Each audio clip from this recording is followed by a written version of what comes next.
pemerintah kota sudah menggunakan bahkan mengadakan alat 153. Ini digunakan untuk mendeteksi virus. Kira-kira bagaimana menurut kita ini? Telah menyiapkan 153 alat genos untuk digunakan di seluruh kelurahan sekota Makassar.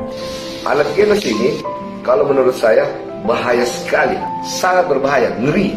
Bahayanya, warga tes genos, hasilnya negatif. Kalau positif, palsu, masih mending, karena orang bisa cek ulang dengan PCR.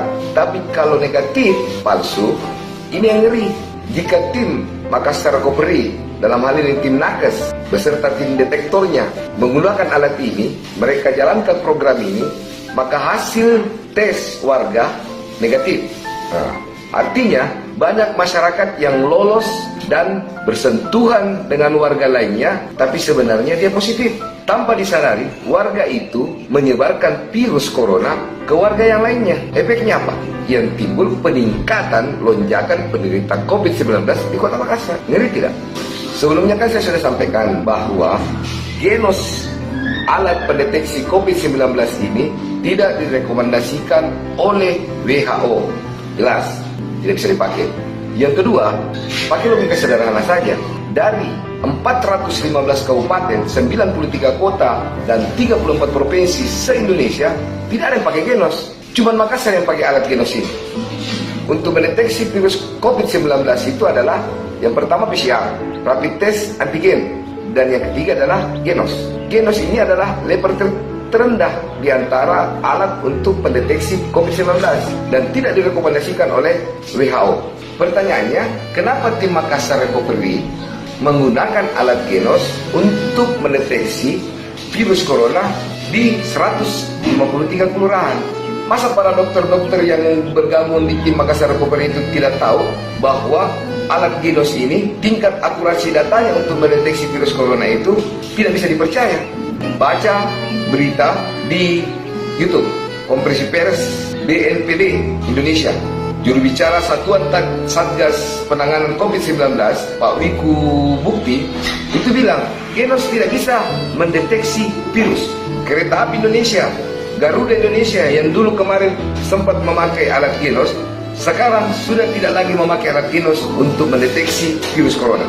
PBID, Ikatan Dokter Indonesia, Pak Subair, bilang, genos sudah banyak yang miss dan keliru. Tes genos positif, tapi tes PCR negatif. Begitu juga sebaliknya.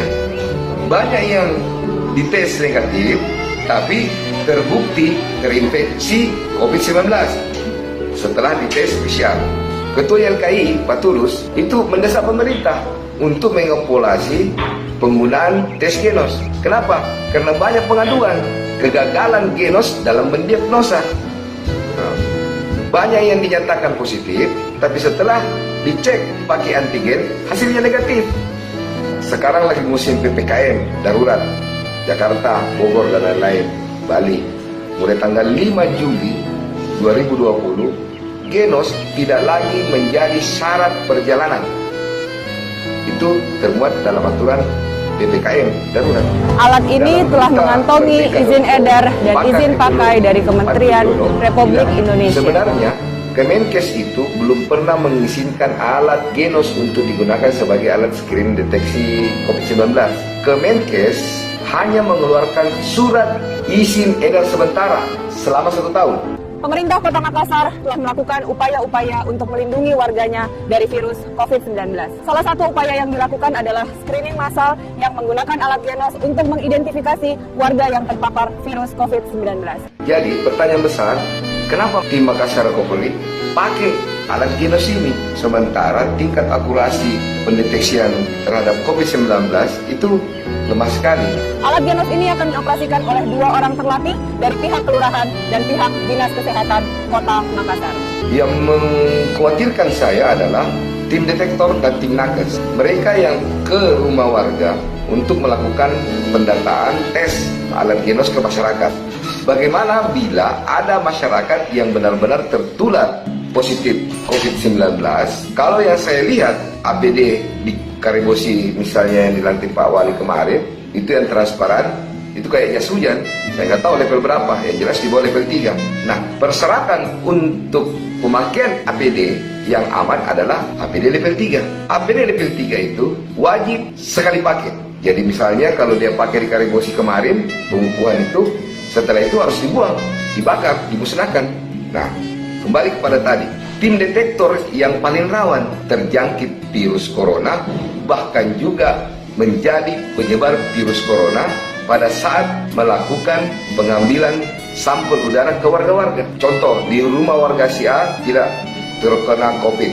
Nah, di rumah warga B ternyata di situ ada sekeluarga kena COVID. Tim nakes dan tim detektor datang, pasti kalau masyarakat itu positif corona, pasti dia tertular. Tanpa dia ketahui, karena tim nakes dan tim dokter ini setiap rumah tidak dilakukan swab atau penggantian APD, maka begitu dia pindah ke rumah kedua, dia juga menularkan virus corona ini ke warga lainnya. Begitu seterusnya. Bisa jadi mereka menjadi penyebar virus corona. Waktu selesai kerja, APD-nya tidak steril, dibawa pulang lagi. Dia juga pada saat mau selesai kerja pulang ke rumah tidak diswab, maka tidak diketahui dia positif atau negatif, padahal dia sudah positif. Begitu pulang ke rumahnya, dia menjangkiti keluarga, istri, dan anak-anaknya. Nah, kalau ini terjadi, bisa jadi tim nakes dan para tim detektor ini menjadi penyebar virus, dan akhirnya Makassar terjadi lonjakan penderita COVID-19. Bisa jadi program wali kota Makassar yang sangat bagus ini untuk memerangi COVID-19 di kota Makassar menjadi lonjakan membengkaknya penderita COVID-19. Dan yang paling berbahaya justru tim Makassar Recovery ini, detektor dan nakes, menjadi klaster baru. Bayangkan, satu kelurahan berapa jumlahnya? Dikali 153 kelurahan. Harusnya kalau mau aman, para detektor dan nakes ini begitu selesai kerja, mau pulang ke rumahnya, diswab dulu. Kalau negatif, baru bisa pulang. Nah, biar aman orang yang di rumahnya. Jangan sampai gara-gara genos para detektor ini menjadi klaster baru penyebar COVID-19 di kota Makassar. Selesai setelah digenos seluruh kota Makassar, hasilnya hijau semangka, permukaannya hijau, dalamnya merah. Tapi Komandan, Ya. tim nakes yang kemarin di acara launching Karibosi, Ya. apa kerjanya dan apakah APD yang dipakai kemarin itu sudah memenuhi protokol kesehatan atau tidak? Oke. Kalau kita bicara tim nakes, yang pertama-tama kita bahas itu adalah peralatan apa yang dipakai. Kalau kita lihat dari videonya kemarin di Karibosi launching Makassar Recovery di Karibosi itu, kayak jasunya itu yang pakai, tebus pandang. Nah, harusnya kan pakai minimal level 3. Itu pun kalau kita pakai level 3, harusnya hanya sekali pakai. Habis launching, tidak boleh lagi dipakai. Apalagi dibawa pulang, harus dimusnahkan. Kecuali dicuci pakai desinfektan. Artinya, satu orang harus lebih dari satu APD. Harus pakai masker N95. Jangan pakai masker bedah, apalagi pakai masker kain, pakai kacamata gogel, dan lain-lain. Intinya, APD yang sesuai dengan protokol kesehatan. Supaya tim nakes dengan tim detektor ini tidak tertular pada saat mereka kerja di warga. Jangan sampai tim nakes dengan tim detektor datang ke rumah-rumah warga, ada yang negatif, tetapi tim nakes dengan detektor ini yang datang sudah positif terkontaminasi COVID-19, ini menjadi masalah. Coba kita kaji, nah. Tim nakes datang ke rumah Anda. Tim ini pakai APD yang kemarin, terkunci di Karibosi. Nah, apa di sana ada jaminan dia tidak tertular? Dia datang ke rumah Anda, negatif hasilnya. Oke, kebetulan memang Anda negatif. Lalu mereka pindah ke rumah tetangga dengan APD yang sama. Sarung tangannya belum diganti dan lain-lain. Cilakanya, tetangga Anda ternyata positif COVID-19. Jelas, tim nakes ini terkontaminasi kan? Lalu dia ke rumah warga yang lain. Terus begitu, ke rumah warga yang lain. Dari ujung ke ujung, dia datangi. Hasilnya, satu RT atau satu RW atau satu kelurahan itu terjangkit COVID-19. Apa ini tidak ngeri? Dan kalau ini terjadi di 153 kelurahan, satu kota Makassar, zona merah. Ditambah lagi, kasihan ini tim nakes dengan tim detektor. Setelah kerja, mereka pulang ke rumahnya. Jadinya apa? Mereka tanpa sadari menularkan virus ke keluarganya karena APD yang tidak layak. Harusnya kan ini tim nakes dengan tim detektor sebelum pulang ke rumahnya diswab dulu. Kalau negatif, baru bisa pulang. Tapi faktanya kan tidak. Selesai kerja, mereka langsung pulang. Bahkan APD-nya dibawa pulang ke rumah. Sangat berisiko. Harusnya pemerintah melalui tim Makassar Recovery ini berpikir paling mudah saja, yang aman untuk tim detektor, nakes, dan warga. APD level 3 itu kan wajib sekali pakai. Setelah dia gunakan, APD itu dimusnahkan dan jangan dibawa pulang.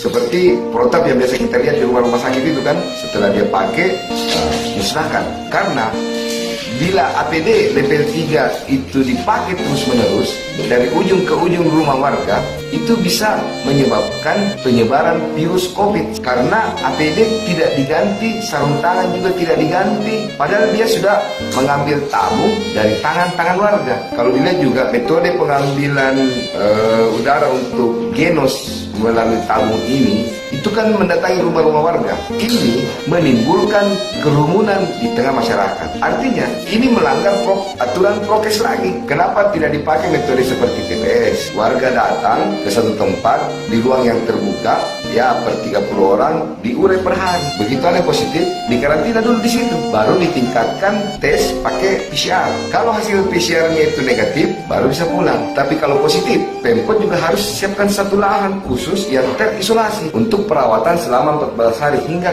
virus COVID-nya sembuh. Kan begitu.